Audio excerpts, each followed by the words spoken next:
Una peligrosa amenaza se cierne sobre los Estados Unidos. Hay odio en Arizona. Y la inmigración está avivando ese fuego.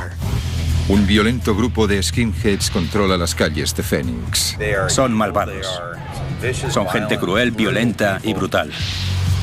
El trabajo del agente Matt Browning es infiltrarse entre los skins para llevar a los asesinos ante la justicia. Browning se introduce en un mundo violento. Sus líderes parecen normales, pero están enseñando a sus hijos a odiar. Ese chico no tendrá ninguna opción en la vida. Acabará en la cárcel igual que su padre. Pero ¿hasta dónde llegará Browning para detenerles? Infiltrarse, disfrazarse y engañarles es la única manera de desmantelar a los criminales más peligrosos del mundo. Pero para quienes escogen llevar una doble vida, el éxito tiene un precio. Infiltrados, doble vida. 16 de octubre de 2002, Phoenix, Arizona. El aparcamiento de una sala de billar es ahora el escenario de un asesinato. En el suelo, tirado, se halla el cuerpo sin vida de un joven. Lo han pateado hasta matarle. Empecé a recibir información que señalaba que era cosa de los skinheads, o como quieras llamarles, y no me lo creí. ¿De qué estábamos hablando? ¿Skinheads? El agente de policía de Phoenix, Paul Dalton, se da cuenta de que sabe muy poco sobre los sospechosos. Solo teníamos apodos o nombres y eso me sorprendió. Tenía que recopilar una cantidad de información tremenda sobre esas personas. Los agentes de Phoenix han tenido muchos problemas con las bandas callejeras negras e hispanas. Y no han prestado mucha atención a los skinheads violentos. Por suerte, el agente Matt Browning, de 34 años, sí que lo ha hecho. Ha pasado 7 años aprendiendo los entresijos de estos grupos. Dalton llama a Browning confiando en que sepa qué están buscando. Matt Browning se crió en Phoenix y nunca tuvo prejuicios raciales. Vivía en un barrio multirracial y nunca había visto el racismo. Fui a un instituto en el que había muchas razas. Nunca vi problemas entre negros y blancos, o negros y mexicanos, o nada parecido. Jugábamos a fútbol juntos, íbamos a clase juntos, no tenía importancia. El primer encuentro de Browning con los skins llegó el día de Martin Luther King de 1989. Vio una marcha como esta mientras esperaba a su novia para ir a comer al centro de la ciudad. En el desfile había gente con banderas con esvásticas, camisas marrones y pantalones negros. Marchaban como lo harían los militares alemanes. Tenían banderas con esvásticas. Me pregunté quién era esa gente. A sus 22 años, Browning nunca había visto skinheads. Y en ese momento no pensó gran cosa. Estaba demasiado concentrado en llegar a ser policía. Entró en la policía de mesa en 1991 como patrullero. 3 años después, le ascendieron a agente en la escuadra de élite de bandas de la comisaría. Todo el mundo tenía una especialidad. Teníamos agentes que sabían mucho sobre bandas hispanas. También agentes que lo sabían todo sobre las bandas de afroamericanos. Teníamos un agente que tenía grandes conocimientos sobre bandas asiáticas. Es difícil para un hombre blanco infiltrarse en una banda hispana o negra. No hay opción. Browning trabajó muy duro. Había algunas operaciones encubiertas en las que Matt no podía participar porque si trabajábamos con bandas hispanas con determinados delitos, Matt tenía que quedarse sentado en la furgoneta. Browning pasó casi un año en la furgoneta. Desesperado por salir, decidió investigar él mismo una amenaza que seguía sin ser detectada por la policía. Estaba a punto de infiltrarse entre los supremacistas blancos. Quería participar, quería salir y hacer algo. Vi que eran personas violentas y que todo iba a ser cada vez más violento con el paso de los años. Creía que el movimiento, dormido en Arizona durante algún tiempo, estaba lo bastante maduro para resurgir. Hay odio aquí en Arizona. Hay odio. No podemos hacer nada. Y la inmigración está avivando ese fuego. En otras partes del mundo, los skinheads suelen cebarse con los negros, judíos, homosexuales o musulmanes. En una entrevista en la cárcel, el ex skinhead Sean Gaines dice que los skins de Arizona se ceban principalmente con los hispanos. Un coche lleno de skinheads en mitad de la noche que se cruza con un hispano o con 10 en la calle, frena en seco y todos se bajan para pegar, patear y apuñalar. Con bates de béisbol y puños americanos, con lo que sea. La mayoría de sus víctimas son inmigrantes ilegales. Y los inmigrantes ilegales tienen miedo de informar porque les preocupa que los deporten. Así que reciben los golpes sin decir nada. Al principio, el agente novato entró como observador. Dedicaba las horas libres a controlar sus actividades. Su primer movimiento fue ir a un concierto racista en Mesa, cerca de Phoenix, sin que nadie se diera cuenta. Los conciertos llamados Oi Show son reuniones ruidosas y peligrosas. Grupos punk cantan himnos racistas a un público entregado. Una canción era hardcore, punk, y la siguiente hablaba de matar judíos y negros, y de que los mexicanos cruzan la frontera y destruyen nuestra tierra. La música debe de ser el principal recurso para unirse y quedarse en el movimiento. Los skinheads también repartían propaganda promocionando sus ideas racistas. Si una organización reparte 4.500 folletos en los patios de la gente y reciben una llamada, dicen que es un éxito. Es lo que quieren. Dedican horas a doblar los folletos, un par de horas a repartirlos, y si reciben una llamada, dicen que es un éxito, porque ese nuevo miembro traerá a otro, y así sucesivamente. Browning se fija primero en lo hipnótica que es la música. Me encanta la música. Me gusta la música que tiene ritmo, pero no me gusta la que me enseña a odiar. Puede que no le guste, pero para fingir ser un supremacista blanco, Browning tiene que aprender la cultura racista, los signos y los símbolos que definen a esas organizaciones. Los skinheads tienen una rígida jerarquía, como muestran los cordones de sus botas y sus tirantes. Cuando entras, empiezas desde abajo. Cuando eres el nuevo, te ponen unos cordones blancos, que significa que te han aceptado en el grupo. Es un símbolo de orgullo blanco. Y a partir de ahí, asciendes todo lo que puedes, con cordones rojos y tirantes, lo que significa que tienes que derramar sangre. El racismo y la rabia son una mezcla peligrosa. Y Browning sabe que los skinheads pueden ser muy inestables. Se levantaban por la mañana odiando a la gente y se iban a dormir odiando a la gente. Y al levantarse al día siguiente odiaban todavía más. Así vivían su vida. Muchos agentes se han referido a mí como una bomba a punto de estallar. Y no es ninguna exageración. No tenía ningún tipo de control. Explotaba constantemente. Infiltrados, doble vida. Infiltrados, doble vida. En 1995, Browning fue destinado a la unidad de espionaje con un plan para perseguir a los supremacistas blancos. Le dijo al sargento John Mesa que quería infiltrarse a fondo. Browning estaba seguro de que el secreto de los racistas solo podría desvelarse desde dentro.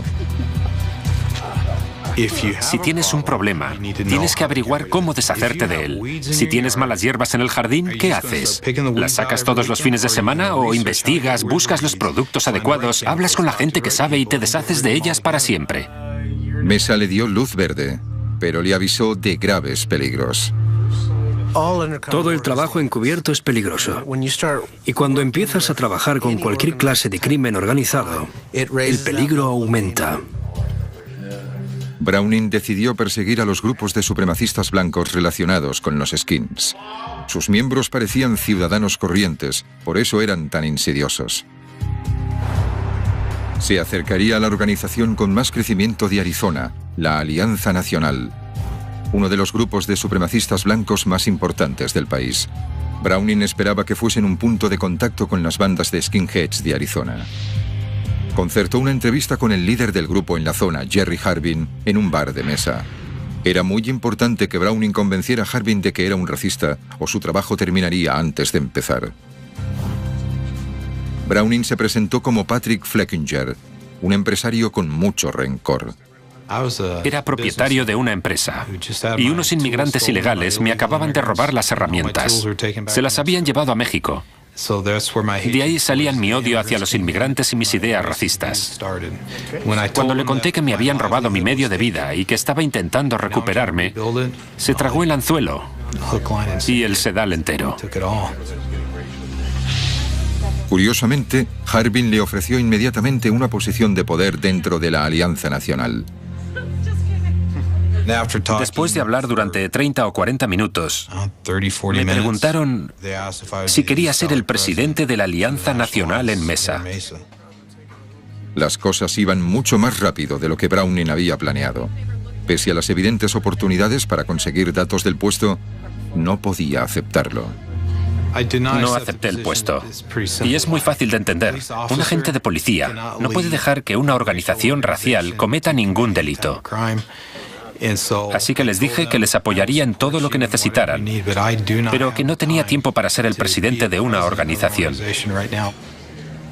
Aunque no aceptó su oferta, se ganó su respeto, por lo que la Alianza Nacional le dio acceso a sus reuniones y hoy shows. Era un camino necesario pero peligroso. Browning no se esforzó mucho para parecerse a ellos. Tuve que ponerme un pendiente, cortarme el pelo y dejármelo largo detrás. Me compré un par de botas, pero no era un skinhead típico. También intentó no llamar mucho la atención. Durante todo el tiempo que estuve infiltrado, nunca dije nada vejatorio. Si creen que los odias, ya está bien. Yo solo miraba y dejaba que las cosas pasasen. Sean Gaines era skinhead y el objetivo de una de las investigaciones de Browning. Gaines dice que este siempre supo dónde se metía. El agente Browning no solo entró, sino que fue muy inteligente. Aprendió mucho. Gracias, hermano Jerry. Se enteró de quiénes eran las personas importantes antes de empezar a relacionarse. Y cuando entró, supo de quién tenía que apartarse, a quién debía vigilar y de quién debía hacerse amigo. Para tener éxito como infiltrado en grupos de skinheads o milicias, tienes que saber cómo piensan. Tienes que conocer su mentalidad, lo que les impulsa a hacer lo que hacen. Y Matt lo sabía. Para Browning fue un reto mantener su vida profesional separada de la privada. Su familia sabía que era policía, pero él no les contó nada sobre la peligrosa misión que tenía. Nunca llevé ningún material a casa, nunca llevé música, nunca me conecté mientras estaba en casa, porque no quería que mis hijos y mi mujer vieran esa basura.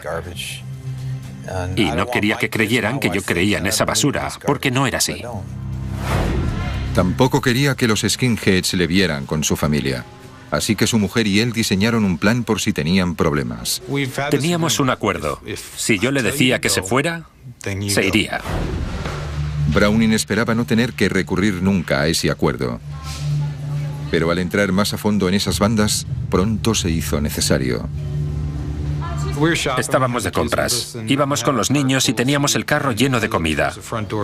Miré hacia la puerta y había 5 de los tipos entre los que estaba infiltrado. Coge a los niños y vete. Así que le dije a mi mujer, tienes que irte. Y probablemente se hubiera olvidado de nuestras conversaciones, porque no quería. Habíamos salido para estar con los niños, en familia. Pero no tenía elección. Tenía que apartarse de ellos. Finalmente le di el carro y me marché hacia otro sitio. ¿Sí les vieron? Espero que no. La posibilidad de estar poniendo en peligro a su mujer y a sus hijos le preocupaba. Realizó algunos cambios en su rutina diaria para mantenerlos a salvo. Cuando tienes que volver a casa por un camino diferente cada noche, las cosas cambian. Agosto de 2002.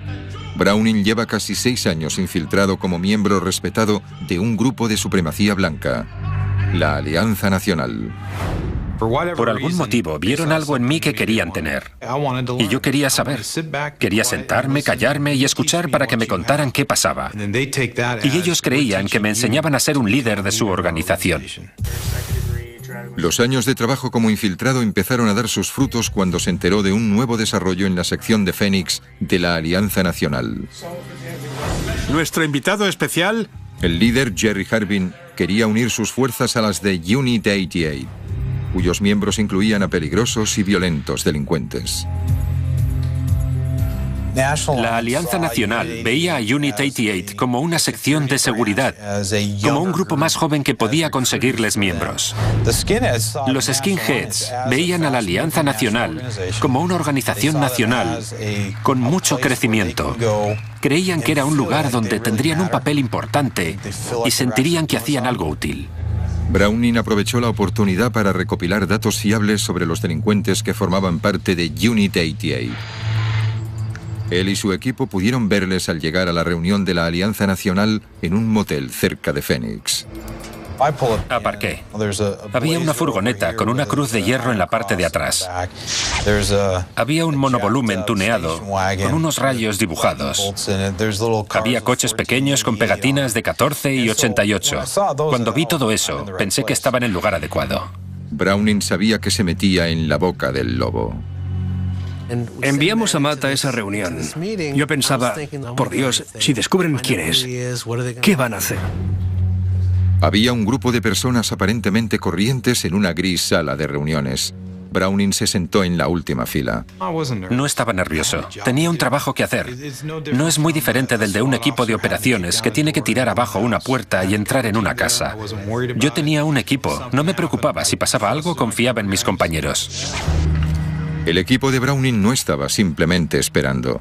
Sacaban fotos, comprobaban matrículas y pedían antecedentes. Dentro, Jerry Harbin, el líder de la Alianza Nacional, subió al podio.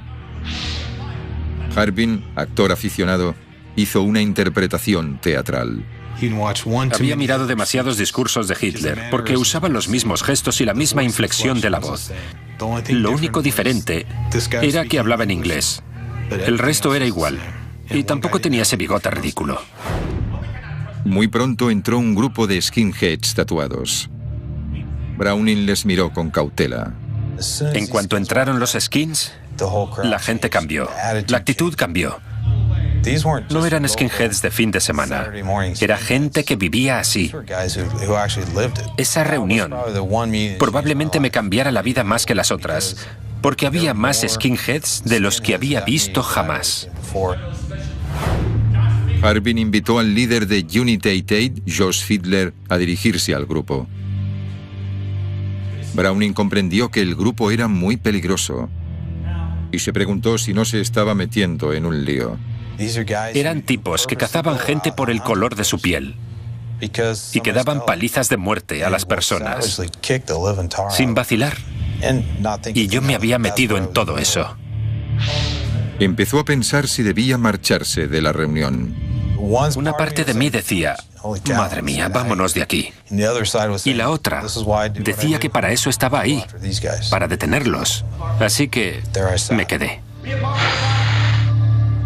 Retuvo en su mente los tatuajes de los skinheads. Muchos mostraban los números 14 y 88. El 14 es por las 14 palabras del movimiento skinhead. Debemos asegurar la existencia de nuestra gente y el futuro de los niños blancos. El 88 es por los 88 preceptos o leyes según las que viven los skins. También es por la octava letra del alfabeto, la H. 2 H's. Heil Hitler.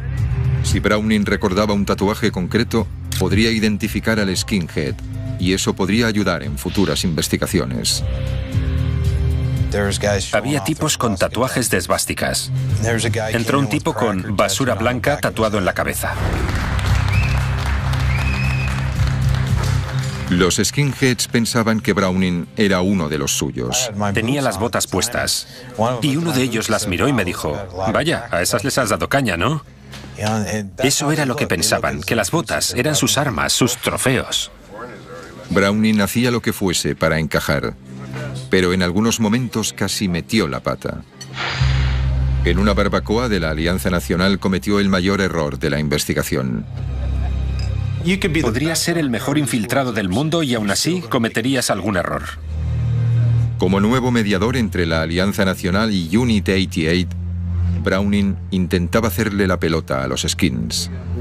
¿Cuál es la mejor manera de caerle bien a un skin? ¿Darle la mano y preguntarle cómo va todo? ¿O aparecer con una nevera llena de cerveza? Yo escogí la segunda opción. ¿Quién quiere cerveza? Estaba bien preparado. Toda la gente que yo conocía bebía Coronita. Si apareces con Coronitas y lima, eres el mejor. Pero la cerveza mexicana no es muy apreciada entre los skinheads. El primero sacó una botella de Coronita. La miró, la volvió a dejar, cerró la nevera y se marchó. Y pensé, vaya, ¿qué va a pasar ahora? Por suerte para él, había muchas distracciones que le dieron tiempo para arreglar las cosas. Cogí la nevera y la metí en la furgoneta. Le dije a un tipo que volvería enseguida. Me marché. Saqué las Coronitas. Aprendí mucho de mi error. Browning sabía que no podía seguir cometiendo errores de novatos y quería meter a los violentos skinheads entre rejas. La Alianza Nacional le hizo otra oferta. Esta vez, un puesto no oficial. Iba a ser el mediador entre Unit 88 y la Alianza Nacional. Acepté para conseguir información.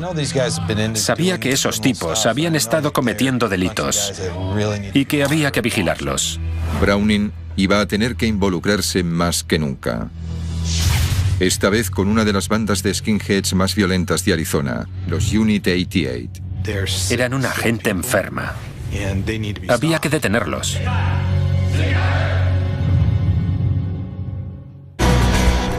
Infiltrados, doble vida. Infiltrados, doble vida. 16 de octubre de 2002. El agente infiltrado Matt Browning se ha pasado 7 años dentro de 2 grupos por la supremacía blanca de Arizona. La Alianza Nacional y el violento Unit 88. Los peores temores de Browning sobre la violencia de los skinheads pronto se hacen realidad. 9 de la noche.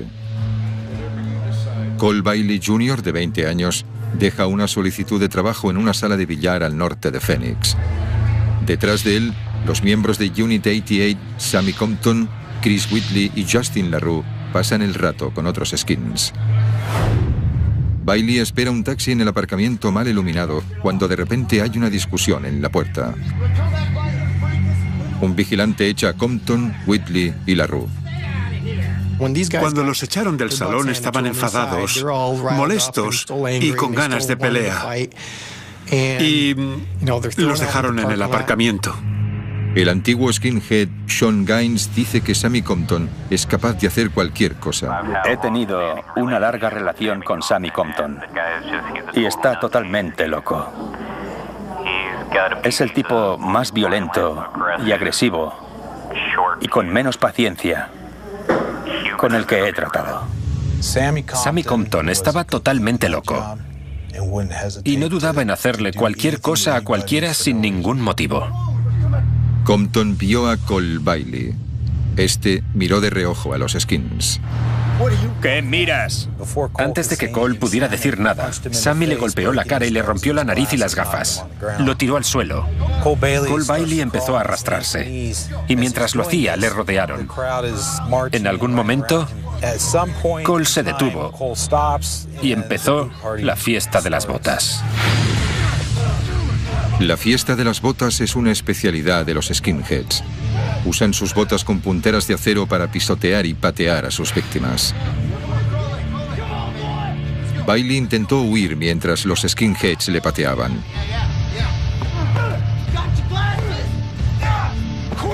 Le rompieron el cráneo y le destrozaron la mandíbula, la nariz y las cuencas de los ojos. Los skinheads son como una jauría, se alimentan unos de otros. Eso fue lo que ocurrió con Cole. Los testigos vieron huir a los skins. Bailey había muerto.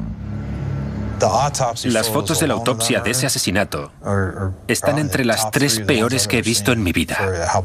Lo dejaron morir en el aparcamiento, solo por estar en el lugar equivocado, en el momento equivocado.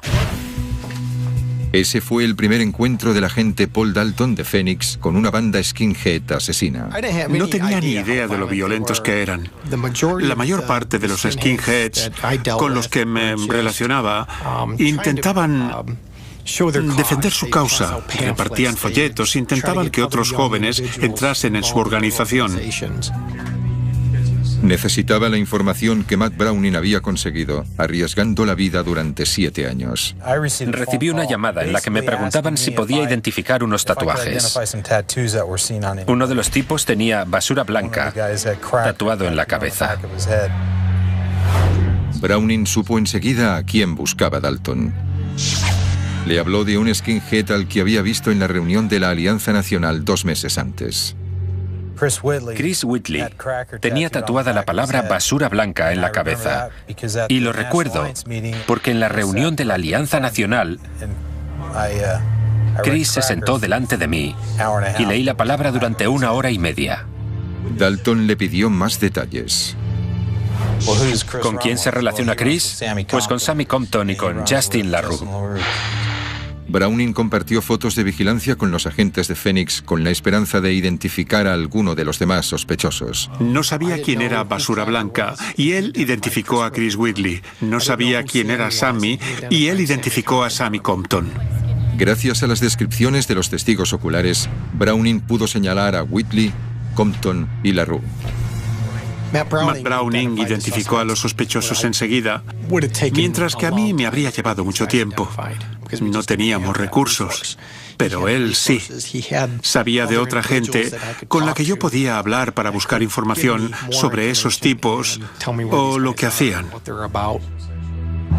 Con una lista de sospechosos definida, Browning pudo empezar a perseguirles. Conocía su manera de actuar. Eran tipos que rebuscaban monedas en los bolsillos para poder poner gasolina. No tenían trabajo. ¿Dónde podían esconderse y creer que estaban en la otra punta del mundo? En ese momento, el único lugar era Apache Junction. Apache Junction es un pequeño pueblo obrero a unos 50 kilómetros al este de Phoenix. Browning volvía a tener razón. Los skins de Unit 88 se escondían en Apache Junction, pero no por mucho tiempo. Todo acabó en Washington y desde allí lo ordenaron todo. Los acusamos, conseguimos órdenes para detenerlos y entonces revelamos su identidad.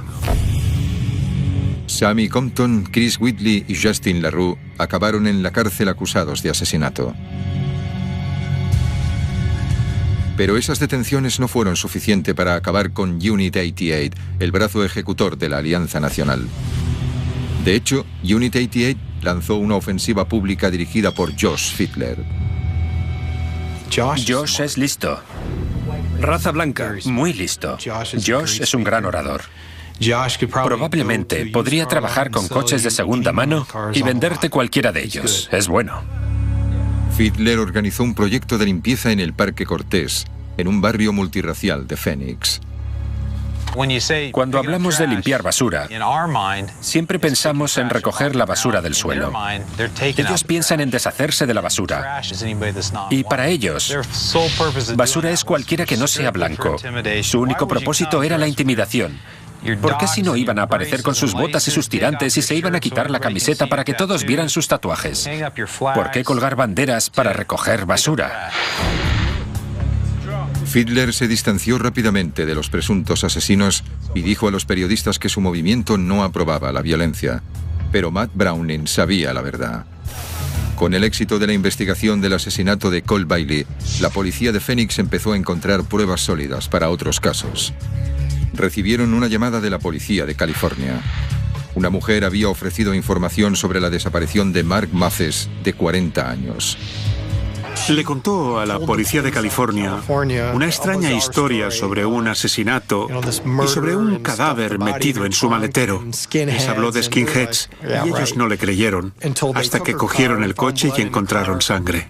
Dalton descubrió que la mujer, a la que llamaremos Sarah para proteger su identidad, había salido con el skinhead Jeremy Johnson.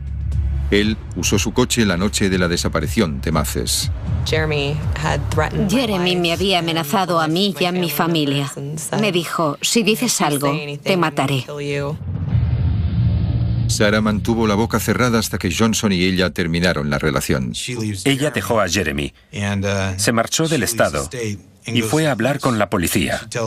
Le dijo a la policía lo que Jeremy le había contado. Esos tipos no saben guardar secretos. Después de asesinar a Mark, todos se fueron a casa a llorar y contárselo a sus novias. Me pareció que estaba a salvo y que finalmente podía ofrecerle información que tenía, que no me podían hacer nada. La historia que contó sobre el asesinato de Maces fue tan brutal como la de Cole Bailey. Mark Maces vivía con Jessica Nelson, miembro de Unit 88 en Phoenix. En febrero de 2002, Jessica vio que le faltaban $300 del bolso. Creyó que los había cogido Maces. Mark era drogadicto y necesitaba dinero. Le cogió dinero a Jessica. Y por eso, a los skinheads no se les roba. Jessica llamó a Patrick Barup, Sean Gaines y Jeremy Johnson y decidieron dar una fiesta de botas con Maces. $300. Cuando Maces volvió a casa, Jessica le invitó a tomar una cerveza en el patio. Llamó a Gaines, que apareció con Barup y Johnson, armados con un bate de béisbol y una escopeta. Se acercaron por detrás de Mark y Sean le dijo a Jeremy, dale en las rodillas. Sean Gaines golpeó a Mark en la cara con la culata de la escopeta.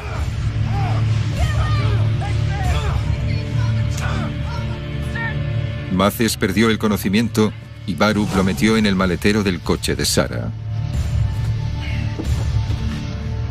Jeremy me dijo que no abriera el maletero. Y en ese momento no supe si creérmelo. Al día siguiente vi sangre en el maletero y ya no había nada.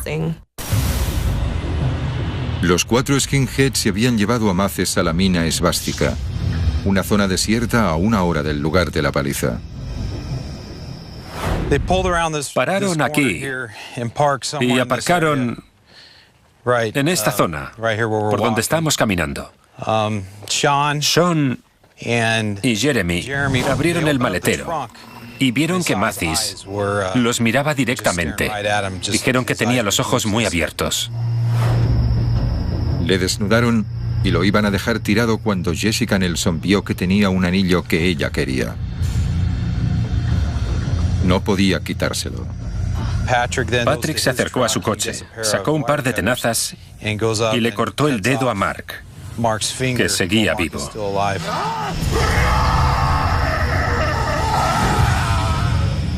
Dejaron el cadáver de Maces en un barranco cercano, donde presuntamente Gaines le disparó 2 veces a la cara.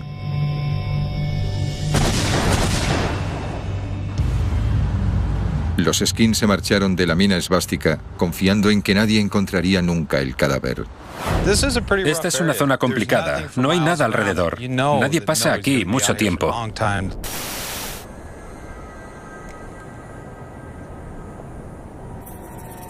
Durante más de un año, el cadáver de Mark Maces se pudrió en el fondo de un barranco en el desierto.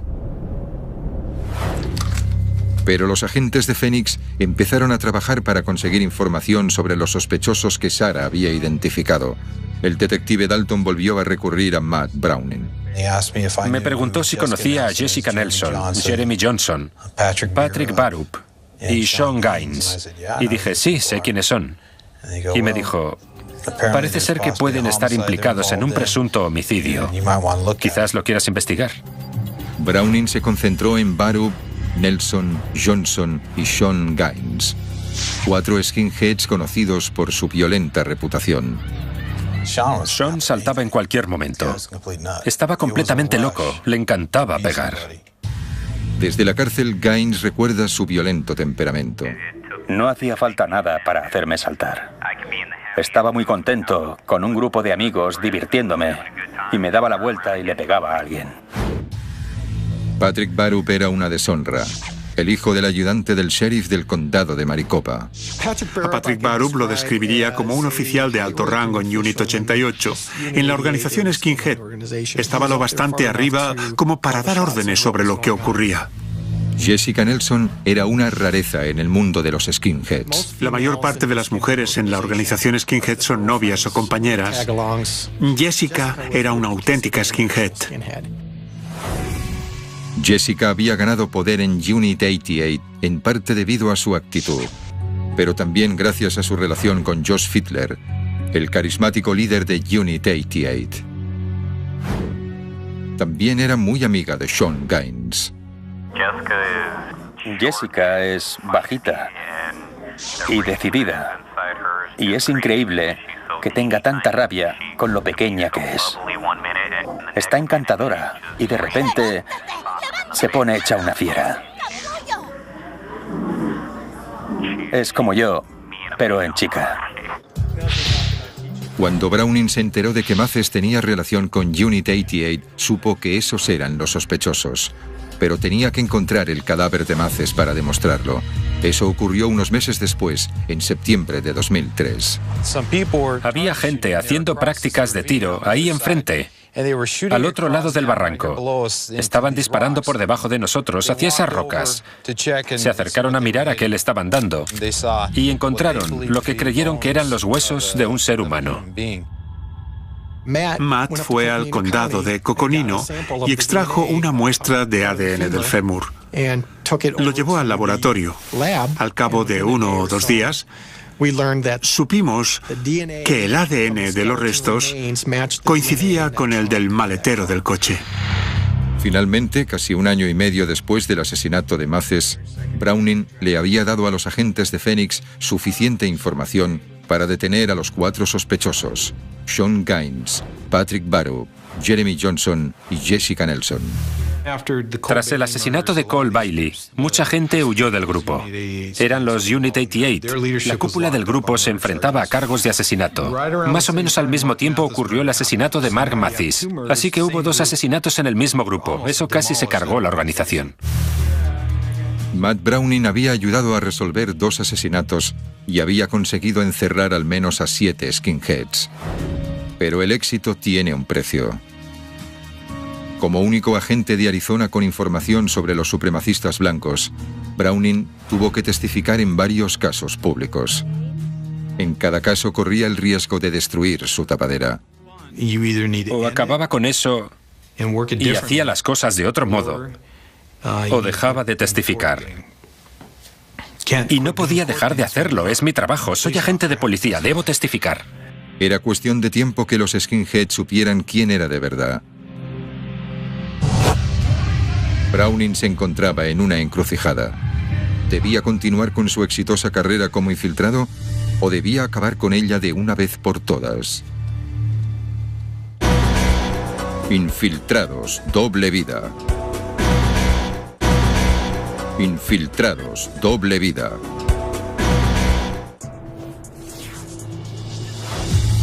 El agente de policía Matt Browning de Mesa, Arizona, llevaba más de 1 década trabajando infiltrado en bandas violentas de skins. Había ayudado en 2 casos de asesinato que habían captado la atención de los medios de comunicación. También había tenido que testificar como experto en odio racial. Eran 2 asesinatos de la misma organización, con 2 estilos diferentes. Pero lo que es lo mismo es el subidón de adrenalina. Lo sintieron con Cole y también al matar a Mark. En ambos casos se juzgó y encarceló a varios acusados. Ambos casos llamaron la atención sobre la naturaleza brutal del movimiento skinhead. Ambas investigaciones merecieron la atención de los medios nacionales. Sirvieron para abrirle los ojos a la gente sobre las organizaciones skinhead, sobre los asesinos que encierran y lo peligrosas que son. Todos en pie. Las detenciones destrozaron Unit 88. De los 37 skinheads que pertenecían al grupo cuando Browning empezó su vigilancia, 20 están o han estado en la cárcel. 13 de marzo de 2007. Matt Browning debía testificar sobre la amenaza de la violencia skinhead. Aceptar sería acabar con su carrera como infiltrado. No iba a permitir que nadie me dijera: ya no hace falta que trabajes con los supremacistas blancos, te vamos a transferir. No quería que pasara algo así. Así que lo hice como me pareció bien. Y creo que acerté. Con el permiso de su jefe, accedió a hablar de cómo el odio aumentaba el problema de la inmigración y detalló los lazos de la Alianza Nacional con varias milicias de la frontera. Los skinheads están en la frontera. Viajan allí con frecuencia para ayudar a proteger este país. Vuelve a casa, vuelve cuando seas legal. Pero algunos activistas de la frontera no aceptaron bien esas palabras. Dijeron que les sorprendía que comparase el patriotismo con la supremacía blanca. Después de mi intervención, hubo gente que fue a presentar quejas contra mí en la ciudad. Las quejas afirmaban que Browning violaba la política del departamento al dar su opinión personal en un foro público. Presentaron tantas quejas que casi llegué a decir basta. Estaba harto de todo eso, no soportaba las quejas, no soportaba el estrés. Las quejas fueron un golpe bajo para el agente que había arriesgado su vida para infiltrarse entre los grupos de supremacistas blancos de Arizona. La ciudad tuvo que investigar y me exoneraron de todos los cargos. La decisión de Browning de hacer pública la información que había recopilado durante más de una década de trabajo como infiltrado fue muy arriesgada. Desde que testificó, ha sido mucho más difícil infiltrarse en los grupos de supremacistas blancos. Entré en el momento adecuado. Encerré a un montón de gente, pero también ayudé a cambiar su manera de captar adeptos para evitar que se les colaran policías. Los supremacistas blancos ahora se preocupan mucho por detectar a la policía. Ahora usan polígrafos, buscan antecedentes, el historial financiero, hacen todo tipo de cosas para averiguar quién eres. Por culpa de mi trabajo, ahora es muy difícil infiltrarse en esas organizaciones. Quien quiera seguir los pasos de Browning tiene un camino muy duro. Alguien tiene que coger el testigo y seguir adelante. Es solo cuestión de encontrar la persona adecuada. No se puede ser fanfarrón o arrogante, pero tampoco se puede ser una persona débil que no haga nada. Yo no soy un superpolicía. Me pagan por hacer mi trabajo y tienen que encontrar a alguien como yo, que quiera aprender, que quiera hacerlo bien y que esté dispuesto a hacer lo que haga falta. Todavía no se sabe si existe esa persona. Espero que alguien lo haga. Alguien debería hacerlo. No voy a ser policía siempre. Hay una vida más allá de la policía y espero poder vivirla.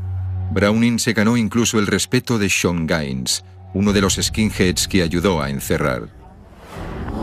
Se hizo un hombre sin tener que ser un skinhead agresivo, escandaloso y prepotente. Encajó perfectamente, sin tener que ponerse a prueba, como los demás creen que deben hacer. Browning es ahora sargento en la policía de Mesa. También dirige una red de espionaje skinhead en varios estados. Pero al valorar su carrera, Browning dice que sabe demasiado bien el impacto que puede tener el trabajo como infiltrado en un policía y su familia. Aunque no se arrepiente de nada. No me obligaron a infiltrarme. Siempre habrá inconvenientes. Hijos que se preocupan por su padre y rezan para que regrese todas las noches. Pero cambié las cosas. Hice sufrir a mi familia. Pero eso no es nada comparado con lo que esos grupos les hacen a otras familias. Sería acabar con su carrera como infiltrado. No iba a permitir que nadie me dijera: ya no hace falta que trabajes con los supremacistas blancos, te vamos a transferir. No quería que pasara algo así. Así que lo hice como me pareció bien. Y creo que acerté.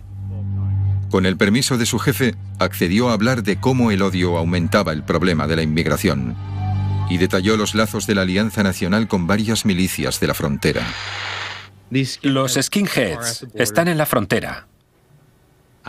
Viajan allí con frecuencia para ayudar a proteger este país. Vuelve a casa, vuelve cuando seas legal. Pero algunos activistas de la frontera no aceptaron bien esas palabras. Dijeron que les sorprendía que comparase el patriotismo con la supremacía blanca. Después de mi intervención, hubo gente que fue a presentar quejas contra mí en la ciudad. Las quejas afirmaban que Browning violaba la política del departamento al dar su opinión personal en un foro público. Presentaron tantas quejas que casi llegué a decir basta. Estaba harto de todo eso, no soportaba las quejas, no soportaba el estrés. Las quejas fueron un golpe bajo para el agente que había arriesgado su vida para infiltrarse entre los grupos de supremacistas blancos de Arizona. La ciudad tuvo que investigar y me exoneraron de todos los cargos. La decisión de Browning de hacer pública la información que había recopilado durante más de una década de trabajo como infiltrado fue muy arriesgada. Desde que testificó, ha sido mucho más difícil infiltrarse en los grupos de supremacistas blancos. Entré en el momento adecuado. Encerré a un montón de gente, pero también ayudé a cambiar su manera de captar adeptos para evitar que se les colaran policías. Los supremacistas blancos ahora se preocupan mucho por detectar a la policía. Ahora usan polígrafos, buscan antecedentes, el historial financiero, hacen todo tipo de cosas para averiguar quién eres. Por culpa de mi trabajo, ahora es muy difícil infiltrarse en esas organizaciones. Quien quiera seguir los pasos de Browning tiene un camino muy duro. Alguien tiene que coger el testigo y seguir adelante. Es solo cuestión de encontrar la persona adecuada. No se puede ser fanfarrón o arrogante, pero tampoco se puede ser una persona débil que no haga nada.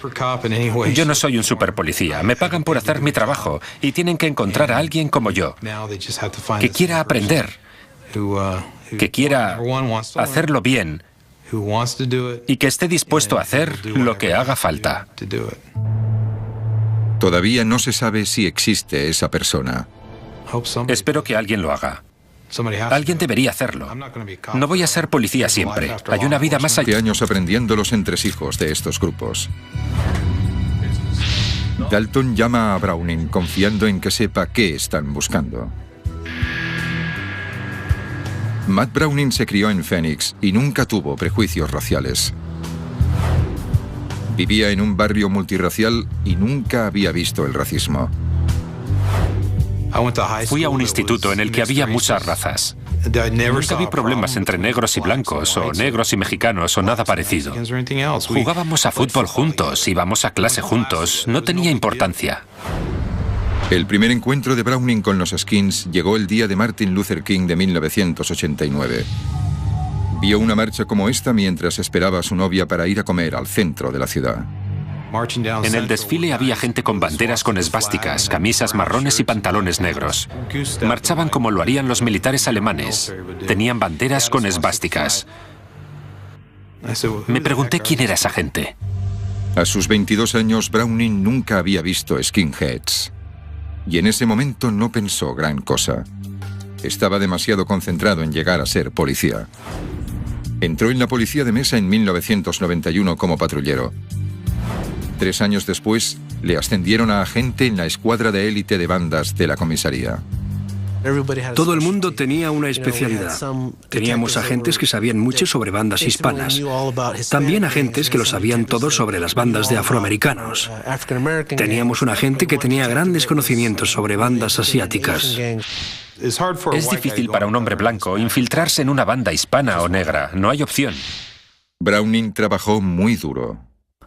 Había algunas operaciones encubiertas en las que Matt no podía participar porque si trabajábamos con bandas hispanas con determinados delitos, Matt tenía que quedarse sentado en la furgoneta. Browning pasó casi un año en la furgoneta. Desesperado por salir, decidió investigar él mismo una amenaza que seguía sin ser detectada por la policía. Estaba a punto de infiltrarse entre los supremacistas blancos. Quería participar, quería salir y hacer algo. Vi que eran personas violentas y que todo iba a ser cada vez más violento con el paso de los años. Creía que el movimiento, dormido en Arizona durante algún tiempo, estaba lo bastante maduro para resurgir. Hay odio aquí en Arizona. Hay odio. No podemos hacer nada. Y la inmigración está avivando ese fuego. En otras partes del mundo, los skinheads suelen cebarse con los negros, judíos, homosexuales o musulmanes.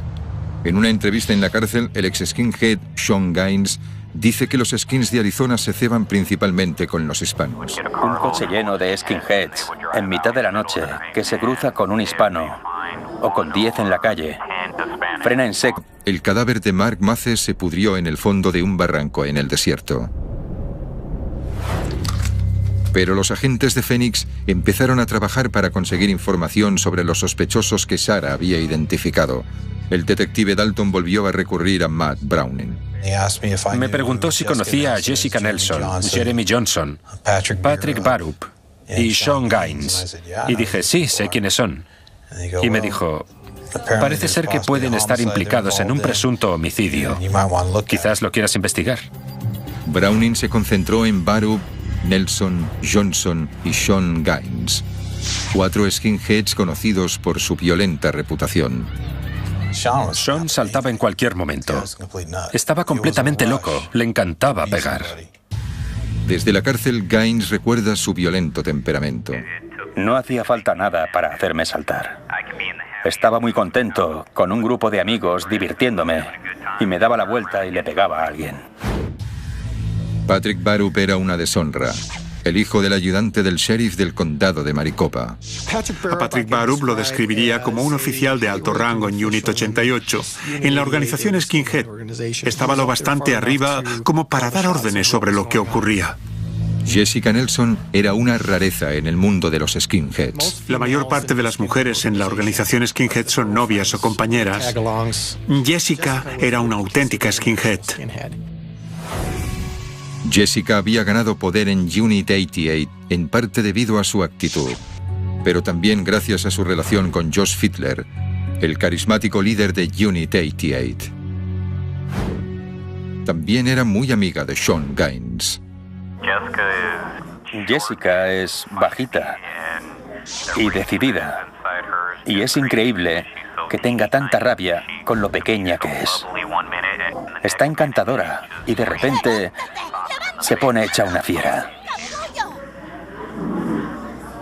Es como yo, pero en chica. Cuando Browning se enteró de que Maces tenía relación con Unit 88, supo que esos eran los sospechosos. Pero tenía que encontrar el cadáver de Maces para demostrarlo. Eso ocurrió unos meses después, en septiembre de 2003. Había gente haciendo prácticas de tiro ahí enfrente, al otro lado del barranco. Estaban disparando por debajo de nosotros hacia esas rocas. Se acercaron a mirar a qué le estaban dando y encontraron lo que creyeron que eran los huesos de un ser humano. Matt fue al condado de Coconino y extrajo una muestra de ADN del fémur. Lo llevó al laboratorio. Al cabo de 1 o 2 días, supimos que el ADN de los restos de Phoenix. Browning volvía a tener razón. Los skins de Unit 88 se escondían en Apache Junction, pero no por mucho tiempo. Todo acabó en Washington y desde allí lo ordenaron todo. Los acusamos, conseguimos órdenes para detenerlos y entonces revelamos su identidad. Sammy Compton, Chris Whitley y Justin LaRue acabaron en la cárcel acusados de asesinato. Pero esas detenciones no fueron suficientes para acabar con Unit 88, el brazo ejecutor de la Alianza Nacional. De hecho, Unit 88 lanzó una ofensiva pública dirigida por Josh Fiedler. Josh es listo. Raza blanca. Muy listo. Josh es un gran orador. Probablemente podría trabajar con coches de segunda mano y venderte cualquiera de ellos. Es bueno. Fiedler organizó un proyecto de limpieza en el Parque Cortés, en un barrio multirracial de Phoenix. Cuando hablamos de limpiar basura, siempre pensamos en recoger la basura del suelo. Ellos piensan en deshacerse de la basura. Y para ellos, basura es cualquiera que no sea blanco. Su único propósito era la intimidación. ¿Por qué si no iban a aparecer con sus botas y sus tirantes y se iban a quitar la camiseta para que todos vieran sus tatuajes? ¿Por qué colgar banderas para recoger basura? Fiedler se distanció rápidamente de los presuntos asesinos y dijo a los periodistas que su movimiento no aprobaba la violencia. Pero Matt Browning sabía la verdad. Con el éxito de la investigación del asesinato de Cole Bailey, la policía de Phoenix empezó a encontrar pruebas sólidas para otros casos. Recibieron una llamada de la policía de California. Una mujer había ofrecido información sobre la desaparición de Mark Mathes, de 40 años. Le contó a la policía de California una extraña historia sobre un asesinato y sobre un cadáver metido en su maletero. Les habló de skinheads y ellos no le creyeron hasta que cogieron el coche y encontraron sangre. Dalton descubrió que la mujer, a la que llamaremos Sarah para proteger su identidad, había salido con el skinhead Jeremy Johnson. Él usó su coche la noche de la desaparición de Mathes. Jeremy me había amenazado a mí y a mi familia. Me dijo, si dices algo, te mataré. Sarah mantuvo la boca cerrada hasta que Johnson y ella terminaron la relación. Ella dejó a Jeremy, se marchó del estado y fue a hablar con la policía. Le dijo a la policía lo que Jeremy le había contado. Esos tipos no saben guardar secretos. Después de asesinar a Mark, todos se fueron a casa a llorar y contárselo a sus novias. Me pareció que estaba a salvo y que finalmente... Y yo quería saber. Quería sentarme, callarme y escuchar para que me contaran qué pasaba. Y ellos creían que me enseñaban a ser un líder de su organización. Los años de trabajo como infiltrado empezaron a dar sus frutos cuando se enteró de un nuevo desarrollo en la sección de Phoenix de la Alianza Nacional. Nuestro invitado especial... El líder Jerry Harbin quería unir sus fuerzas a las de Unit 88, cuyos miembros incluían a peligrosos y violentos delincuentes. La Alianza Nacional veía a Unit 88 como una sección de seguridad, como un grupo más joven que podía conseguirles miembros. Los skinheads veían a la Alianza Nacional como una organización nacional con mucho crecimiento. Creían que era un lugar donde tendrían un papel importante y sentirían que hacían algo útil. Browning aprovechó la oportunidad para recopilar datos fiables sobre los delincuentes que formaban parte de Unit 88. Él y su equipo pudieron verles al llegar a la reunión de la Alianza Nacional en un motel cerca de Phoenix. Aparqué. Había una furgoneta con una cruz de hierro en la parte de atrás. Había un monovolumen tuneado con unos rayos dibujados. Había coches pequeños con pegatinas de 14 y 88. Cuando vi todo eso, pensé que estaba en el lugar adecuado. Browning sabía que se metía en la boca del lobo. Enviamos a Matt a esa reunión. Yo pensaba, por Dios, si descubren quién es, ¿qué van a hacer? Había un grupo de personas aparentemente corrientes en una gris sala de reuniones. Browning se sentó en la última fila. No estaba nervioso. Tenía un trabajo que hacer. No es muy diferente del de un equipo de operaciones que tiene que tirar abajo una puerta y entrar en una casa. Yo tenía un equipo. No me preocupaba. Si pasaba algo, confiaba en mis compañeros. El equipo de Browning no estaba simplemente esperando. Sacaban fotos, comprobaban matrículas y pedían antecedentes. Dentro, Jerry Harbin, el líder de la Alianza Nacional, subió al podio. Harbin, actor aficionado, hizo una interpretación teatral. Había mirado demasiados discursos de Hitler porque usaban los mismos gestos y la misma inflexión de la voz. Lo único diferente era que hablaba en inglés. El resto era igual. Y tampoco tenía ese bigote ridículo. Muy pronto entró un grupo de skinheads tatuados. Browning les miró con cautela. En cuanto entraron los skins, la gente cambió. La actitud cambió. No eran skinheads de fin de semana. Era gente que vivía así. Esa reunión probablemente me cambiara la vida más que las otras, porque había más skinheads de los que había visto. Si tienes un problema, tienes que averiguar cómo deshacerte de él. Si tienes malas hierbas en el jardín, ¿qué haces? ¿Las sacas todos los fines de semana o investigas, buscas los productos adecuados, hablas con la gente que sabe y te deshaces de ellas para siempre? Mesa le dio luz verde, pero le avisó de graves peligros. Todo el trabajo encubierto es peligroso. Y cuando empiezas a trabajar con cualquier clase de crimen organizado, el peligro aumenta. Browning decidió perseguir a los grupos de supremacistas blancos relacionados con los skins. Sus miembros parecían ciudadanos corrientes, por eso eran tan insidiosos. Se acercaría a la organización con más crecimiento de Arizona, la Alianza Nacional, uno de los grupos de supremacistas blancos más importantes del país. Browning esperaba que fuesen un punto de contacto con las bandas de skinheads de Arizona. Concertó una entrevista con el líder del grupo en la zona, Jerry Harbin, en un bar de mesa. Era muy importante que Browning convenciera a Harbin de que era un racista o su trabajo terminaría antes de empezar. Browning se presentó como Patrick Fleckinger, un empresario con mucho rencor. Era propietario de una empresa y unos inmigrantes ilegales me acababan de robar las herramientas. Se las habían llevado a México. De ahí salían mi odio hacia los inmigrantes y mis ideas racistas.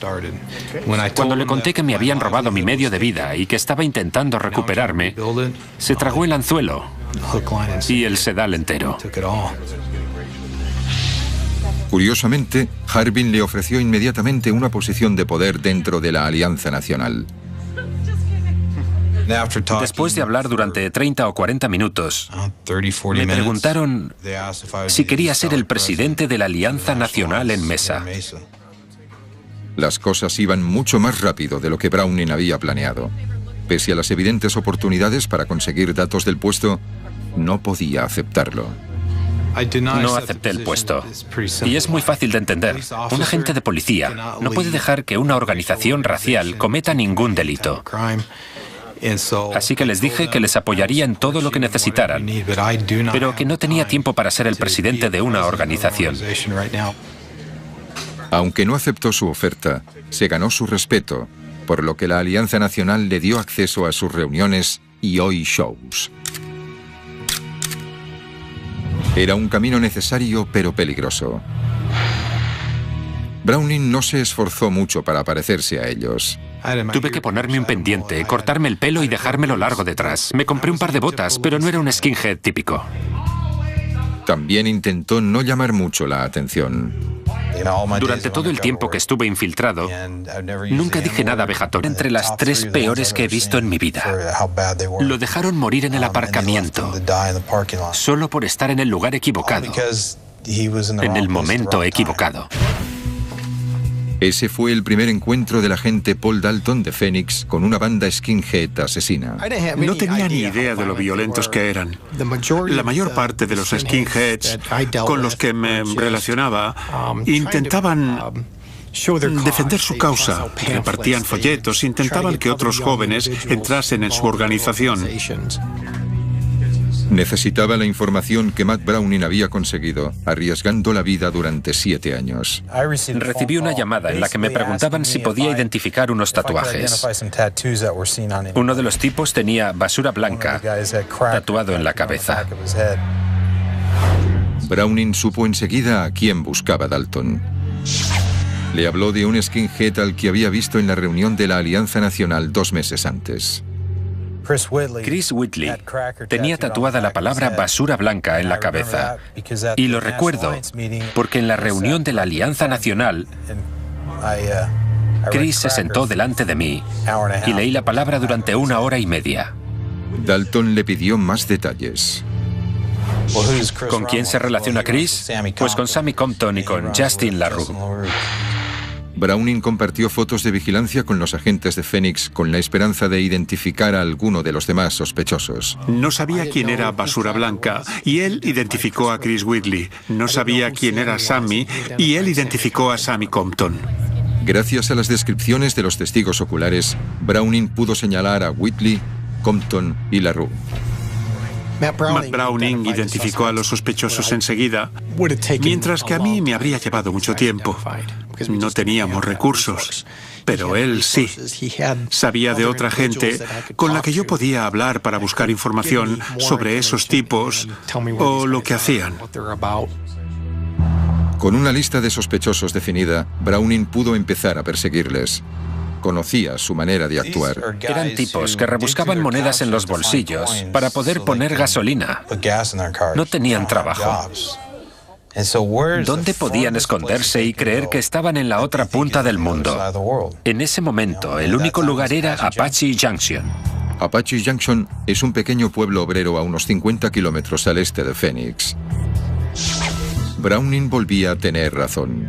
Los skins de Unit 88 se escondían en Apache Junction, pero no por mucho tiempo. Todo acabó en Washington y desde allí lo ordenaron todo. Los acusamos, conseguimos órdenes para detenerlos y entonces revelamos su identidad.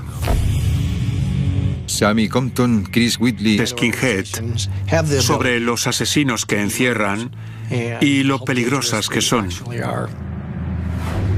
Todos en pie. Las detenciones destrozaron Unit 88. De los 37 skinheads que pertenecían al grupo cuando Browning empezó su vigilancia, 20 están o han estado en la cárcel. 13 de marzo de 2007. Matt Browning debía testificar sobre la amenaza de la violencia skinhead. Aceptar sería acabar con su carrera como infiltrado. No iba a permitir que nadie me dijera: ya no hace falta que trabajes con los supremacistas blancos, te vamos a transferir. No quería que pasara algo así. Así que lo hice como me pareció bien. Y creo que acerté. Con el permiso de su jefe, accedió a hablar de cómo el odio aumentaba el problema de la inmigración y detalló los lazos de la Alianza Nacional con varias milicias de la frontera. Los skinheads están en la frontera. Viajan allí con frecuencia para ayudar a proteger este país. Vuelve a casa, vuelve cuando seas legal. Pero algunos activistas de la frontera no aceptaron bien esas palabras. Dijeron que les sorprendía que comparase el patriotismo con la supremacía blanca. Después de mi intervención, hubo gente que fue a presentar quejas contra mí en la ciudad. Las quejas afirmaban que Browning violaba la política del departamento al dar su opinión personal en un foro público. Presentaron tantas quejas que casi llegué a decir basta. Estaba harto de todo eso, no soportaba las quejas, no soportaba el estrés. Las quejas fueron un golpe bajo para el agente que había arriesgado su vida para infiltrarse entre los grupos de supremacistas blancos de Arizona. La ciudad tuvo que investigar y me exoneraron de todos los cargos.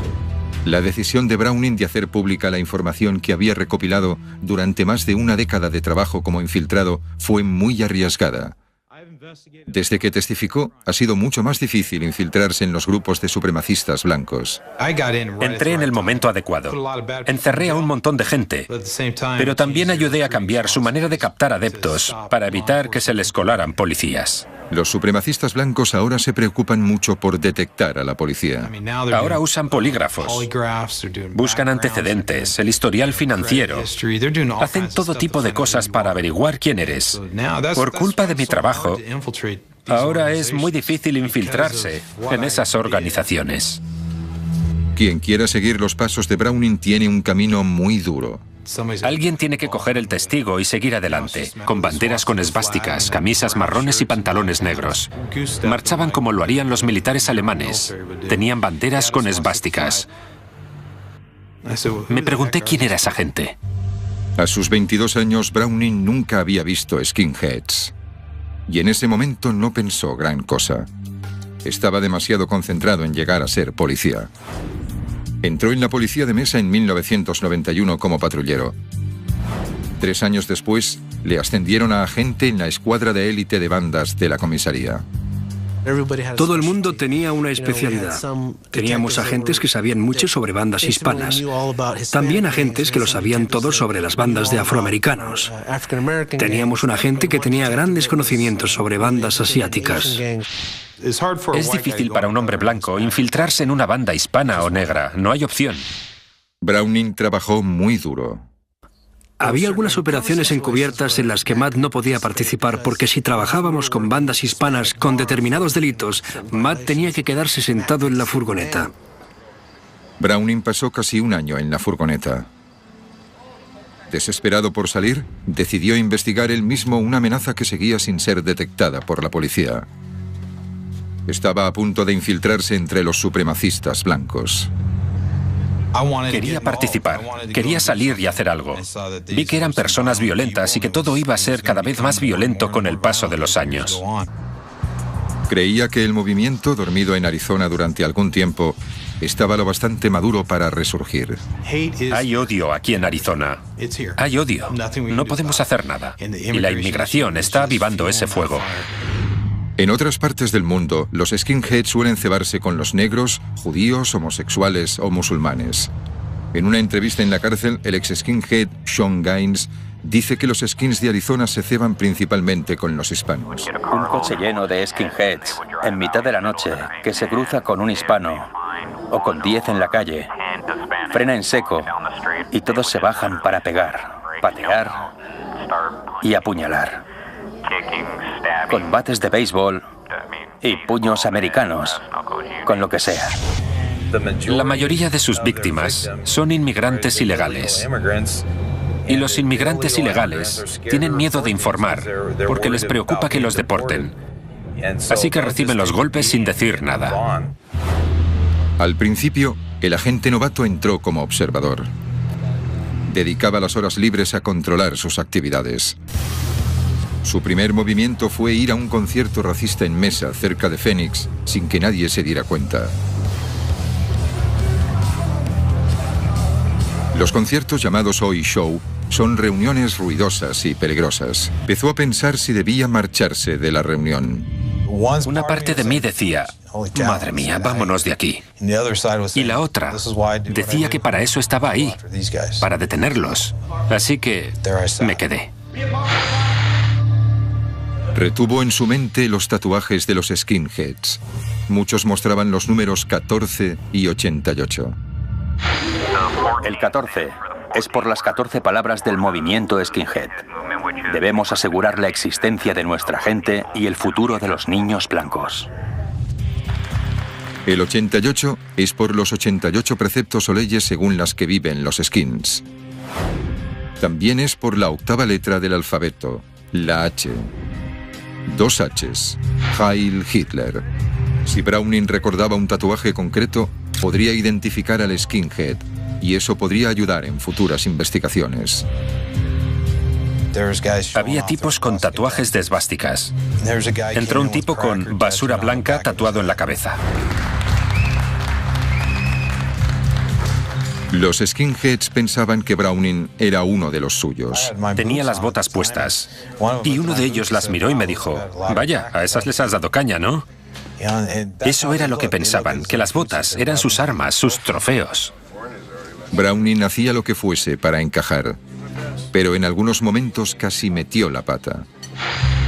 En una barbacoa de la Alianza Nacional cometió el mayor error de la investigación.